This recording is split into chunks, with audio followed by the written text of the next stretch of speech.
Welcome to the Jenna Ellis Show, sponsored by Legacy Precious Metals. There has never been a better time to invest in precious metals. Visit legacypminvestments.com. That's legacypminvestments.com. Coming up on Jenna Ellis Tonight, we have an action-packed show.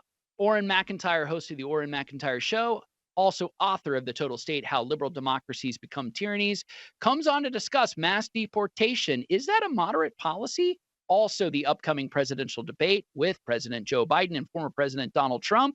And what is the future of the pro-life movement? Chemical abortion is growing and trending in this country. Kristan Hawkins, president of Students for Life, comes on to discuss. And how should we think about Juneteenth? Is this a unifying message, or is it a design play to divide all Americans? Pastor Virgil Walker, Vice President of Ministry Relations with G3, comes on to discuss all of this and more on Jenna Ellis Tonight.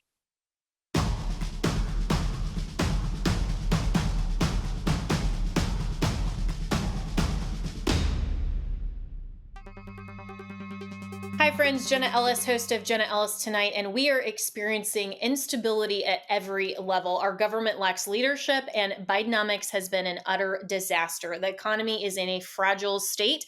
Inflation has been a constant issue. High interest rates have put significant pressure on the real estate market. There have been major bank failures, and many analysts say a stock market correction is likely overdue.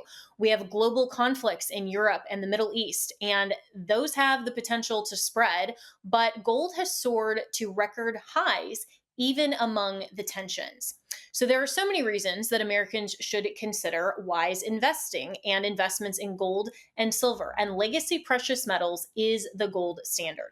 I love Legacy Precious Metals because of their zero hassle, education first approach. They can help you roll your traditional IRA into a gold IRA or ship metals directly to your house. Go to legacypminvestments.com, download the free investor guide, and I have read it. There is so much valuable information there. Friends, now is the time to not roll the dice on your hard-earned money. Find out about the growth potential that is in gold and that gold offers you. Contact Legacy Precious Metals and make sure to tell them that I sent you.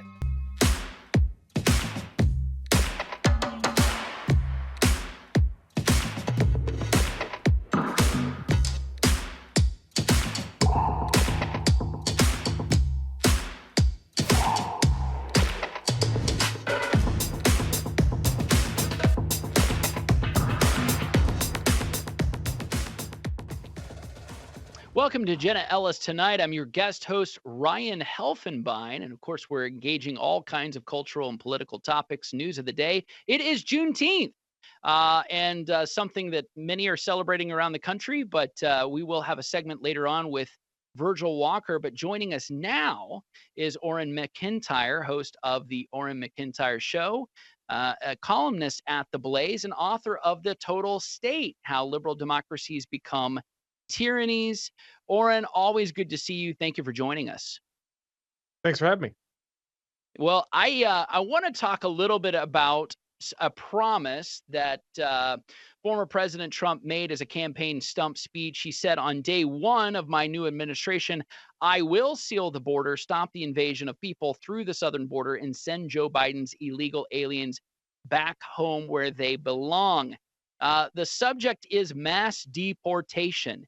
Is this really feasible? Is it rational? There are some that say this is an extreme policy. It's being fueled by a hateful ideology. Those on the left who might protest about ripping apart families, so on and so forth. You've written on this and discussed it. You say it's a moderate position, but I want to hear your thoughts on this. I think it's an important discussion for Americans. Most people are thinking about this when they think about innocent women and children that have suffered for this completely irresponsible policy, and those whose lives have been taken by illegal immigrants in our country. Let's talk about it. Yeah, absolutely. This has become a necessity. This was something that we talked about previously, but we said maybe if we just close the borders, maybe if we just go ahead and get real border security, this won't become necessary. But what's become very clear is that Joe Biden, the Democratic Party, have been using open borders as a way to go ahead and secure themselves a generational advantage in electoral politics. They have no interest in enforcing the border. They have allowed over 8 million contacts with illegal immigrants during Joe Biden's presidency, and that number is only swelling. We have a massive amount of illegal immigrants in the United States, and now Biden is announcing his intent to extend amnesty to more and more illegal immigrants. It is very clear that over time, the program of the Democratic Party is to move a large amount of foreign nationals into the United States, give them citizenship through different amnesty programs, buy their loyalty through different handouts and other democratic programs, and go ahead and just fundamentally transform the electorate in the long run. This is a generational problem that they are installing in the heart of the American democratic system. And over time, if we do not make mass deportation a standard procedure in the United States, they will take over the voting system in the United States through this gradual bleeding of illegal immigrants into the country. Yeah, I want to contrast. I totally agree with you, and this is a huge problem. I mean, in terms of it's a crisis really in our policy.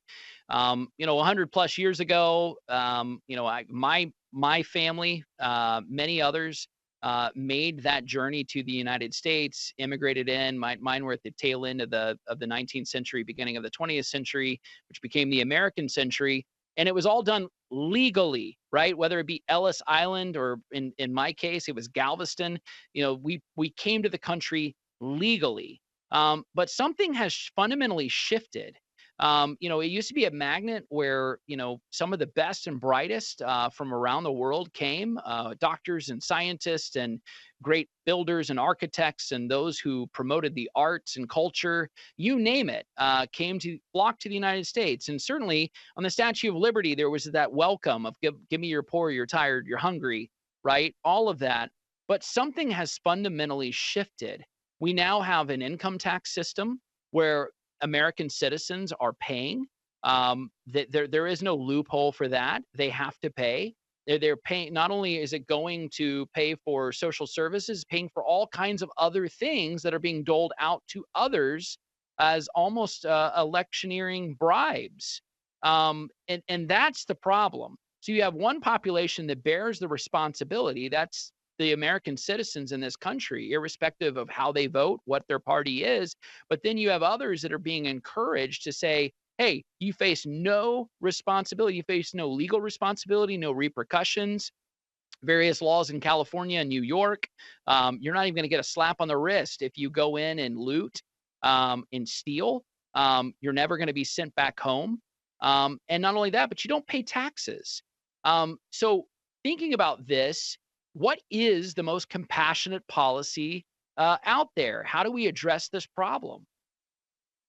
Well, ultimately, the solution is a lot easier than a lot of people make it out to be. They act like we'd have to go ahead and physically remove 20 or 30 million people, but that's simply not the case. As you point out, the vast majority of this is driven by an incentive structure. We set up a scenario where the borders are open and there's no people being turned away. So that means that everyone who believes they're going to go ahead and cross the border pretty much succeeds one way or another. There's also a scenario where we're handing out medical care, education, money, jobs, preferential treatment from things like small business loans. We have an entire cottage industry built around bringing in illegal immigrants. Unfortunately, it's even true of many Christian churches. These charities have turned into basically human trafficking schemes, bringing in a large amount of people. If we shut down that aid, if we went ahead and enforced e-verify, made businesses actually prove that the people they hire are citizens, if we heavily tax remittances, if we removed these social welfare programs and this incentive structure, the vast majority of people would stop coming to the border and crossing at all. And a lot of the people who are already here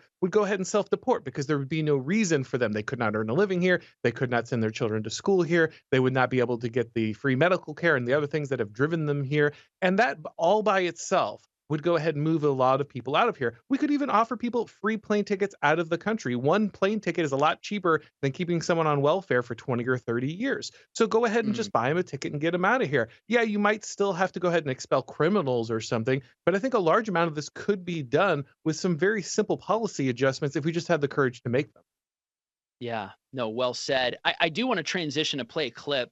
This is from CNN, and it looks as though this kind of policy, among many others, is bearing certain repercussions when it comes to falling polling numbers for President Biden.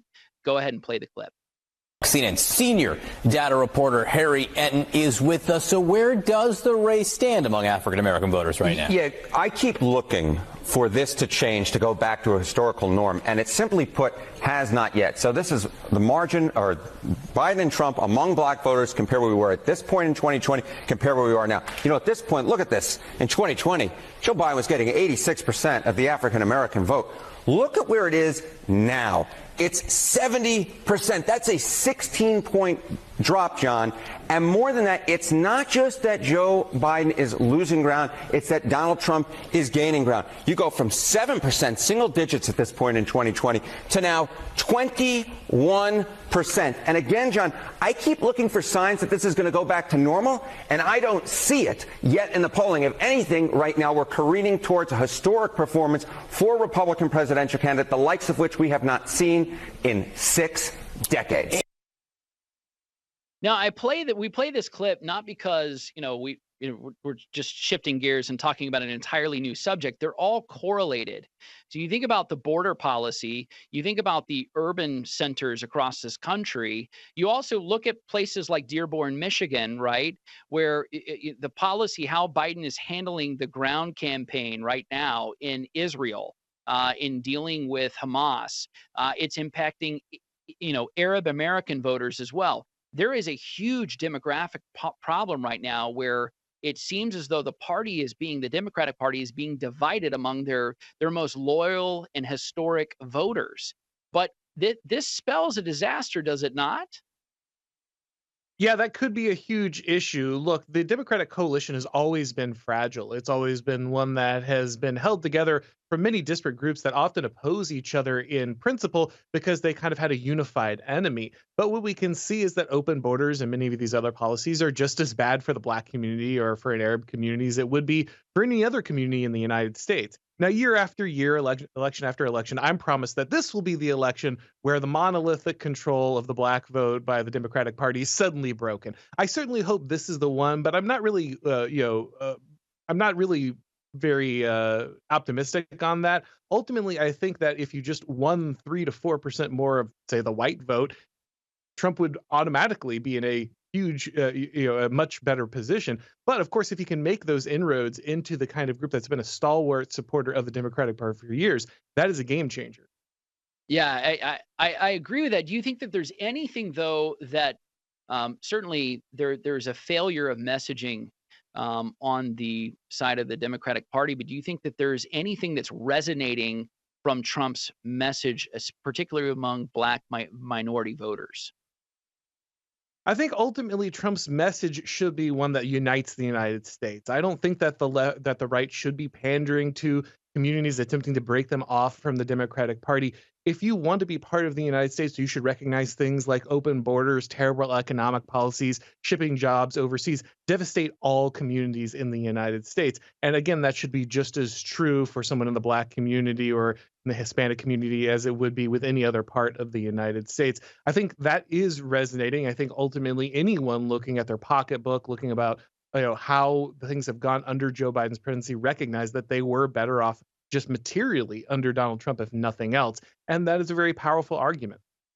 Yeah, I totally agree. The economic data bears this out back in 2017, 2018, 2019. Economically, when you look at jobs, when you look at everything else, it was certainly better for all Americans. Auron, I want you to stick around just for segment 2 and a couple of other things I want you to react to. Thank you so much for joining Jenna Ellis tonight. Of course.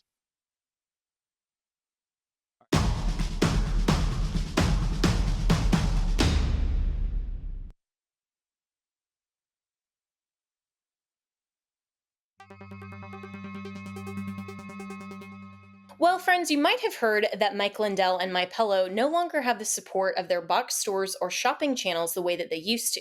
They've been part of this cancel culture, so they want to pass along the savings directly to you by having a $25 extravaganza. I love that word, extravaganza. When Mike started MyPillow, it was just a one-product company. With the help of his dedicated employees, they now have hundreds of products, some you may not even know about. To get the word out, I want to invite my listeners to check out their $25 extravaganza. 2-pack multi-use My Pillows are just $25. My Pillow sandals, also awesome, only $25. Their 6-pack towel sets are $25. And brand new 4-pack dish towels, you guessed it, just $25. For the first time ever, the premium My Pillows with the all-new Giza fabric, just $25. And orders over $75 will receive free shipping too. This amazing offer won't last long. Go to mypillow.com, use the promo code Jenna, or call 800-564-8475 today. That's 800-564-8475, or go to mypillow.com and use the promo code Jenna.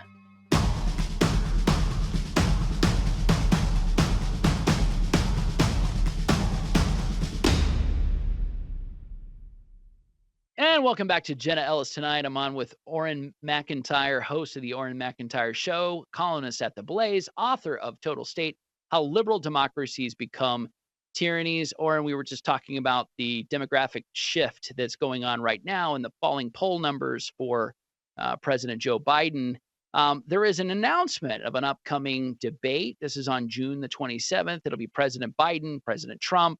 CNN, they've agreed on rules for the first presidential debate. It'll be moderated by Jake Tapper and Dana Bash. The rules for this debate are somewhat unusual when you consider what we've seen in the past few election cycles. I think that in many ways, these rules might actually neutralize the things that have created the most success for President Trump. There'll be no live audience, no prepared or pre-scripted notes. The mics will be turned off while the other debater is speaking. What do you make of these rules and this environment? Do you think it'll help either candidate?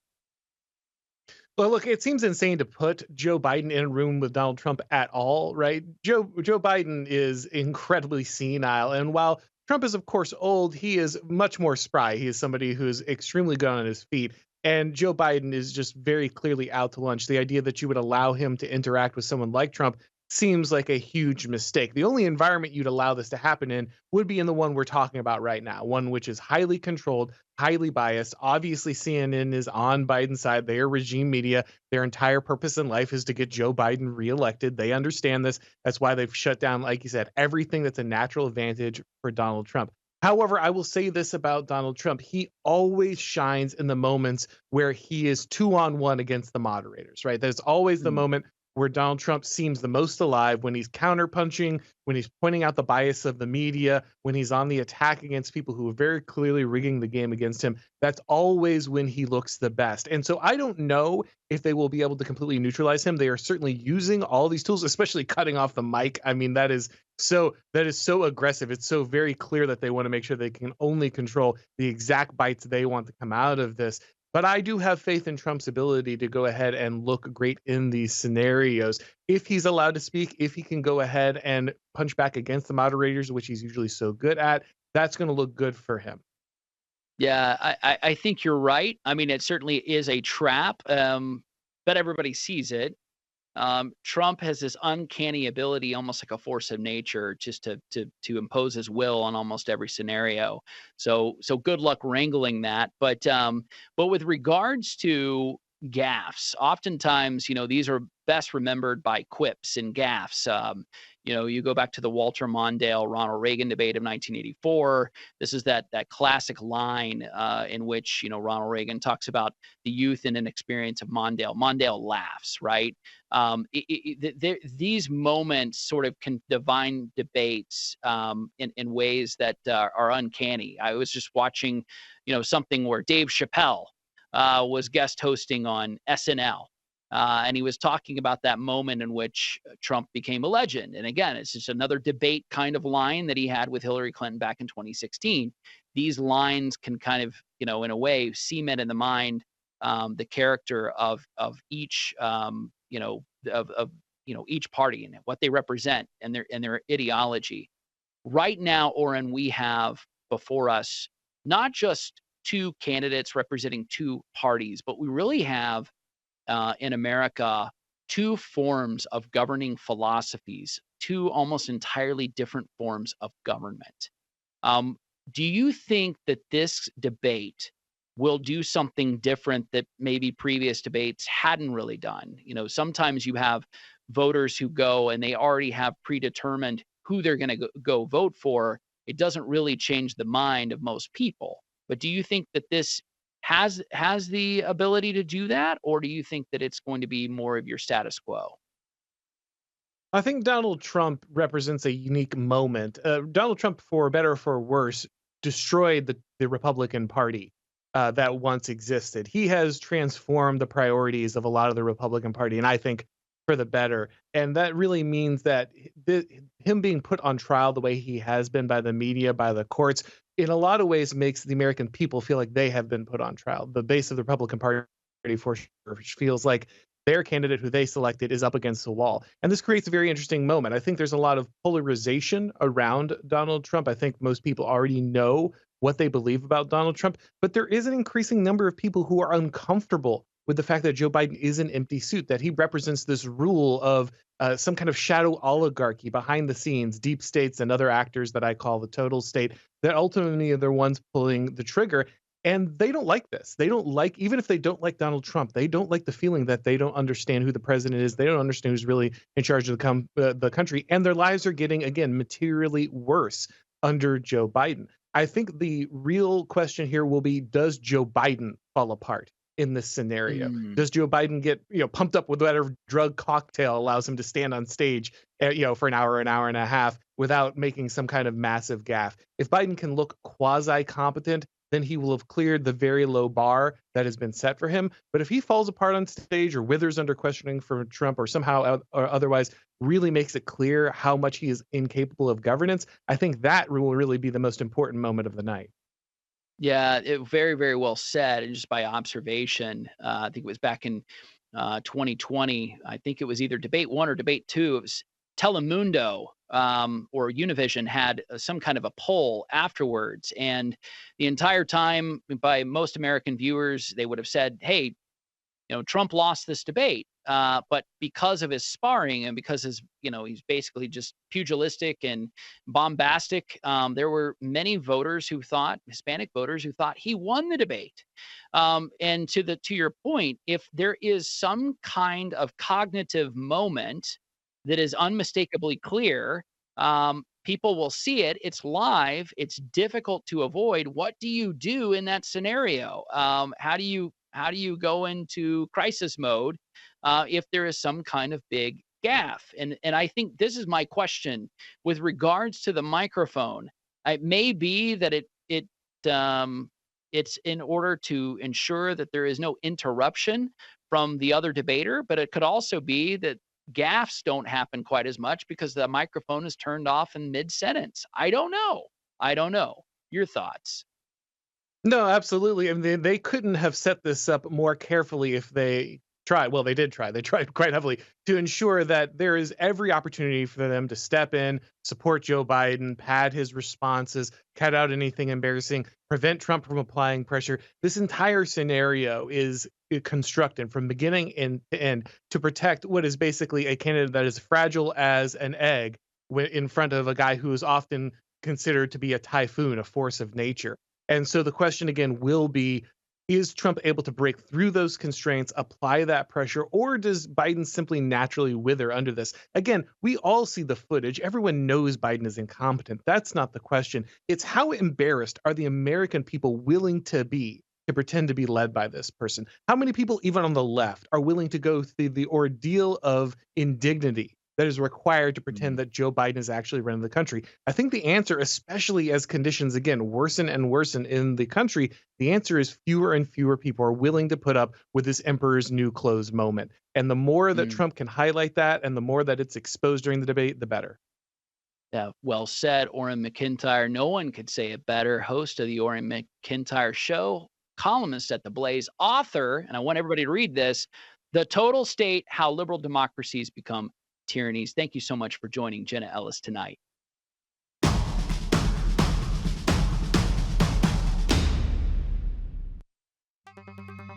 Hi friends, Jenna Ellis, host of Jenna Ellis Tonight, and we are experiencing instability at every level. Our government lacks leadership, and Bidenomics has been an utter disaster. The economy is in a fragile state. Inflation has been a constant issue. High interest rates have put significant pressure on the real estate market. There have been major bank failures, and many analysts say a stock market correction is likely overdue. We have global conflicts in Europe and the Middle East, and those have the potential to spread, but gold has soared to record highs even among the tensions. So there are so many reasons that Americans should consider wise investing, and investments in gold and silver, and legacy precious metals is the gold standard. I love Legacy Precious Metals because of their zero hassle, education first approach. They can help you roll your traditional IRA into a gold IRA or ship metals directly to your house. Go to legacypminvestments.com, download the free investor guide, and I have read it. There is so much valuable information there. Friends, now is the time to not roll the dice on your hard-earned money. Find out about the growth potential that is in gold and that gold offers you. Contact Legacy Precious Metals and make sure to tell them that I sent you.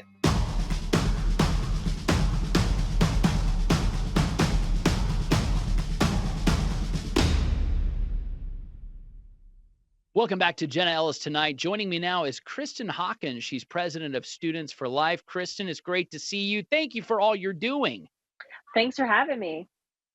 Well, we're fast approaching the second anniversary of the overturning of Roe v. Wade in the Dobbs versus Jackson decision that just came 2 years ago. Since then, the pro-life movement has suffered some key losses in state elections. And you think about these ballot measures that didn't pass, there's certain court rulings. But overall, I would say the pro-life movement is very strong, very vibrant, and motivated. Recently, the Supreme Court ruled against a challenge to the FDA's incredibly loose restrictions on the abortion pill, mifepristone. What is the new frontier? Which direction is this movement headed, the pro-life movement? And what are the key challenges, Kristan, that we need to be aware of? Well, yeah, I mean, when you look at the FDA case that was before the Supreme Court dismissed the case for lack of standing. So, I mean, it was very clear when we were out there the day the decision came down, look, and what we were telling reporters is we're going to be back.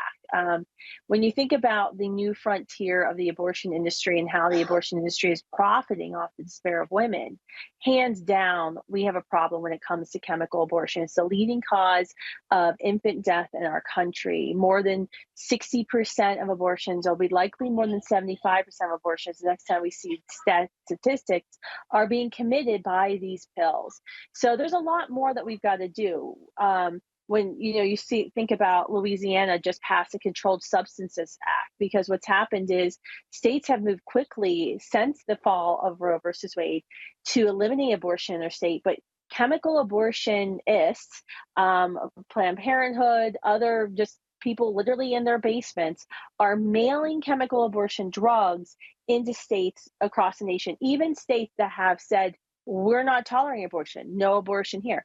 This is a major problem. And this has all been encouraged by the Biden administration's DOJ. They've come out and encouraged this illegal shipping and trafficking of chemical abortion pills. So we saw action being taken earlier this spring in Louisiana to give the police more tools to go after these predatory abortion agencies that are shipping these drugs into states. We saw action happening with the Attorney General in Arkansas, going after some of these agents. We have been at the forefront, Students for Life, really investigating and bringing to light the environmental harms of chemical abortion pills, and how when the FDA approved these drugs in 2000, they did so knowing that they were violating the Clean Water Act and Endangered Endangered Species Act. So this is going to end up in a lot of court battles. Yes, what happened in the Supreme Court with the case this month was a setback, but this is really where the abortion battle of today is, at these chemical abortion pills. It's, they understand that the majority of Americans reject second and third trimester abortions. When we go out and pray in front of abortion facilities, or sidewalk advocates in front of abortion facilities, it harms their business. Their goal in the abortion industry is to make abortions at home, women aborting children into their toilets or into their bathtubs, which then entails human remains that are chemically laced with known endocrine disruptors that are still active after passing through the mother, going into our wastewater systems. It's truly disgusting when you think about that horror. Back in 2000, 2001, it was less than 3%, 4% of Americans that were participating in some kind of a chemical abortion. Now it's growing, as you say, north of 60%. What is the next step for the pro-life movement? We have just less than a minute. You are actually going to commemorate, your organization, at the Lincoln Memorial just this next week to commemorate the Dobbs decision. But what is the next step for the pro-life movement? Sure. Well, this weekend, actually, the pro-life movement will be uniting at the Lincoln Memorial for our second annual National Celebrate Life Weekend. It's a gala with Matt Walsh, a rally at the Lincoln, a conference with Abby Johnson's and the Young Group.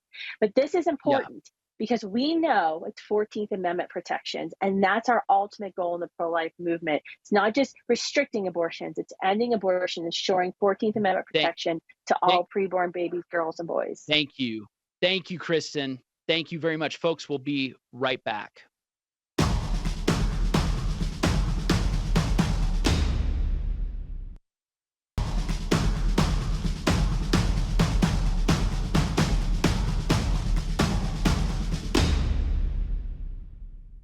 And welcome back to Jenna Ellis Tonight. I'm joined by Virgil Walker, Vice President of Ministry Relations for G3 Ministries. He's co-host of the Just Thinking podcast. Virgil, it's great to see you. Welcome. Always great to be with you, Ryan. Thanks for having me. Well, it's a pleasure and an honor. Today is Juneteenth, going back to 2021. Not that long ago, the Biden administration declared this a federal holiday to mark the true enforcement of the Emancipation Proclamation that was brought about at the end of the Civil War, that is Juneteenth. You published an article for the Standing for Freedom Center today entitled "Why Juneteenth Should Go Back to Being a Local Celebration." Let me just quote you here. In the story, you write, "While the 4th of July symbolizes a united resolve against a common enemy of freedom for our nation, Juneteenth, as celebrated nationally, is not intended to unite Americans. Instead, it serves as a perpetual reminder for those who lament a historical past and seek contemporary redress for injustices they did not personally endure." Hey, Virgil, you want to get yourself in trouble, you write something like that. That's, today that goes against the prevailing narrative. Let me give you a little bit of pushback. So let's say, there are people right now today who might be celebrating this event. Let's just say Texas, Oklahoma, somewhere around the country. Maybe they got together. Maybe they have a church picnic or something. That's Wednesday. That's not unlikely because you might have churches that are doing their normal gathering on Wednesday night for Bible study, fellowship, or something like that. And let's say they're having a picnic to commemorate this event. They're just celebrating the end of slavery, right? And so why would this be controversial? Why would it be a potential wedge issue? Are you addressing that, or are you addressing something else? Yeah, no, I think those are all great points. And I think there are categories of people, to the point that you're making, who are celebrating this event. I think, if people understood the origin, the nature of what was being celebrated there in Galveston, Texas. You had General Gordon, who would come in to announce, a Union soldier who would come in to announce that the Emancipation Proclamation had happened.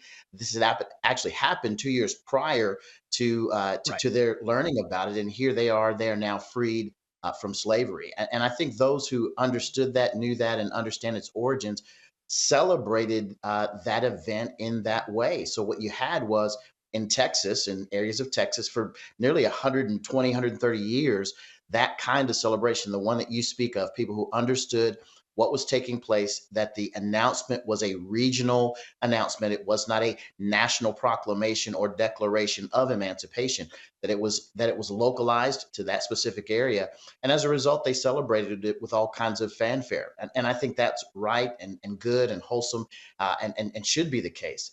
What's transpired, though, in the light of George Floyd, is that we have an administration who really wants to capitulate to the issues related to social justice. And so now what you have is they're looking for opportunities around the country, this day being one of them, to amplify the message, to nationalize an event, not for the purpose of celebrating its unique heritage, but for the purpose of allowing people to come in and to remind us of what's transpired historically as it pertains to slavery and the like.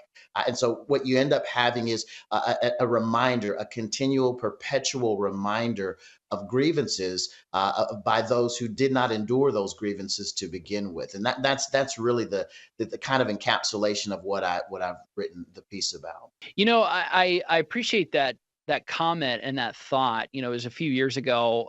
Actually, it was back in 2021. I interviewed Dinesh D'Souza about this very topic, and he's an immigrant family from India. He's obviously a conservative commentator, well-known household name. But he said it's interesting that all of a sudden, Virgil, just almost out of nowhere, seemingly out of nowhere, something that has been recognized and celebrated locally, regionally, to your point, in Texas, 130, 40, 50 years later, all of a sudden becomes nationally recognized. And why? What was the advent of that event? What was the starting point, if you will, the impetus? And as you say, the sort of George Floyd moment was that moment where the nation was being torn apart. BLM, which was BLM Inc. I just want to be very clear, heavily organized, heavily funded, hundreds of millions of dollars flowed in. It became the personal piggy bank of those who were at the top, buying houses and cars and expensive things, doing nothing for the movement, and certainly nothing for Black families. But BLM Inc. was born around, a little bit before that time. But all of a sudden, it became commercial, and there was this huge interest in this messaging and this platform. And all of a sudden, you have a date that is celebrated, but it comes just a couple of weeks before the July the 4th. And it is interesting that all of a sudden you're creating a rival narrative where it seems like, well, if you don't want to celebrate July 4th, we have this alternative holiday that everyone can celebrate. Why not do that? And so on the surface, that might seem friendly, but it undermines something that is essential for our national unity. I think you're that point out. So that is the thing. What is the potential ramifications moving forward if Juneteenth continues to be elevated and promoted? It's not just about the end of slavery, but it's also potentially about something entirely different for political purposes. Now, I completely agree with your assessment and Danush's as well. I think you've got to think about what happens as a result of the celebration or the national attention given to Juneteenth, especially by those motivated on the basis of the separation and division caused by George Floyd and the story behind BLM. When you look at it from an overall standpoint, you've got to recognize, like you said, there is now a rival event, a rival event that is looking at the national attention and celebration. What narrative will we celebrate? Will we celebrate the July 4th holiday, which provided the independence that gave us men like Lincoln and provided the opportunity for Emancipation Proclamation? Or will we attach ourselves to a never-ending narrative about slavery and view the freedom of the slaves as the dominant cultural narrative that we push forward? Those kinds of things are important to think about as we proceed. And I argue in the piece that I think the what I shared was that the idea behind Juneteenth and its celebration is really one of continued victimization. It's one of a narrative of oppression rather than one of independence that all Americans can galvanize behind, can get behind and celebrate as a whole. It's no different than what we're seeing in sports with the NFL. You have on the one hand, you have this this lift every voice and sing that has to be sung as the Black national anthem, and then what follows it is the actual national anthem. Two different a separation, a division rather than a uniting that comes as a result. Again, I think there's merit in celebrating the day in the space that it was in, there in a localized area in Texas and maybe the surrounding areas, and for people to understand what took place, celebrate it in its proper context, and move forward onto the national celebration of July the 4th, which actually brought us the freedoms that we all enjoy. Hey, we just have just a few more moments left and just about a minute left. But real quick, Virgil, you're a pastor. Obviously, you have a responsibility there at a local church. Why is July the 4th, so important, just even for Christians? Yeah, absolutely. I think it points to the fact that there were men who were willing to sacrifice and give of their lives for the purpose of freedom. Started with the Boston Tea Party, and that we will not have representation without proper funds and resources being provided. End up paying taxes away to England. We did not want to have that, and so as a result, men said, "I'm going to stand against the monarchs of the world. We're going to stand for freedom and elevate that to the core." As Christians, we understand that there was one man, Jesus Christ, who died for all sinners, allowing us the ultimate freedom that we all experience in Christ, that of eternal life through his sacrifice and blood. Amen. Virgil, thank you so much. It does go back to the gospel of Jesus Christ. Folks, stick around. We'll be right back.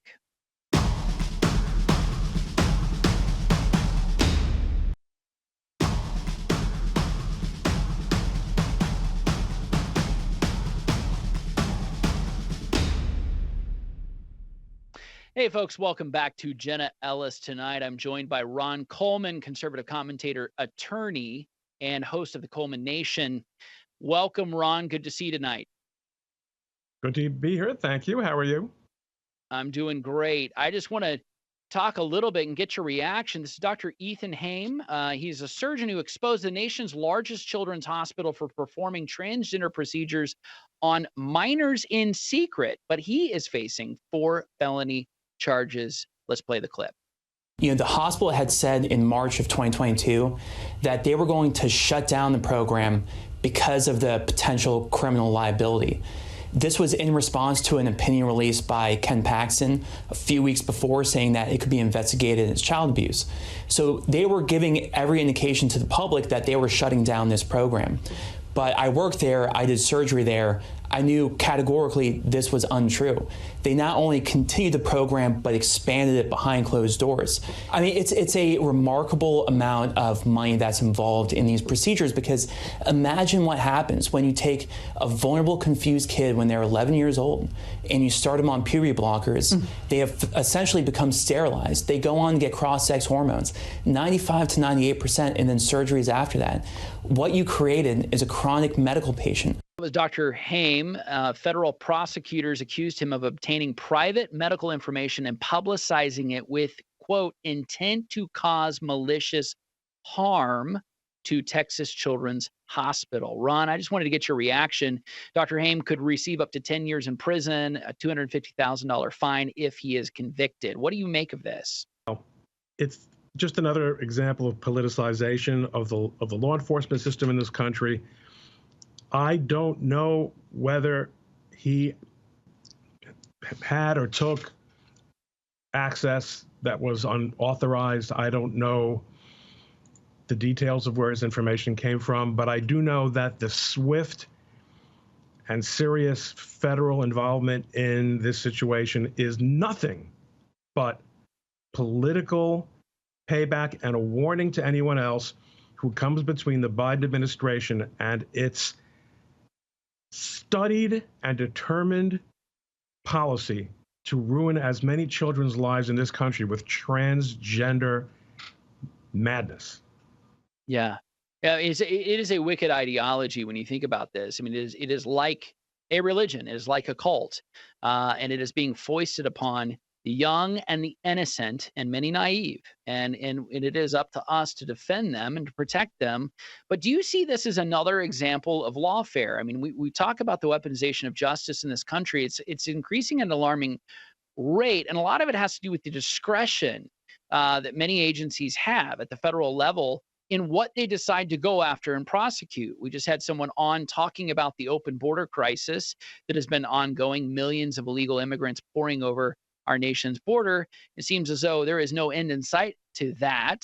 And yet there are others that are being targeted and going, whether it be homeschoolers, whether it be, parents who want to pull their kids out of public school because of some of the stuff that's going on, this insanity of transgender ideology, or even those in the pro-life movement that are facing, a litany of various federal charges due to the FACE Act.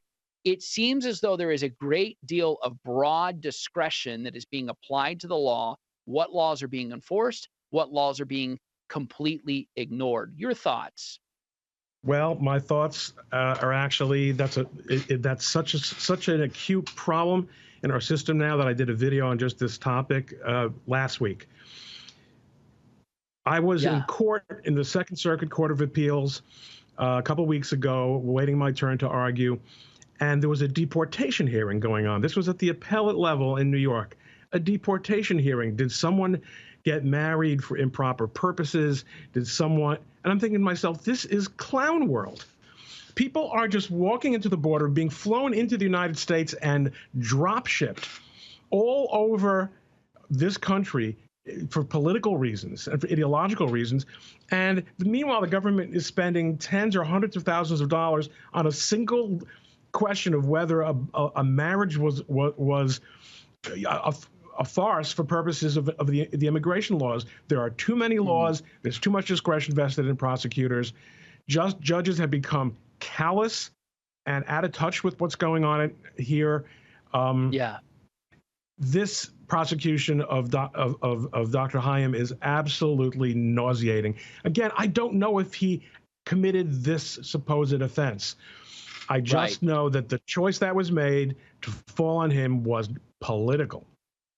Yeah. Ron, great thoughts as always. Thank you for joining Jenna Ellis tonight. Folks, it's been a pleasure.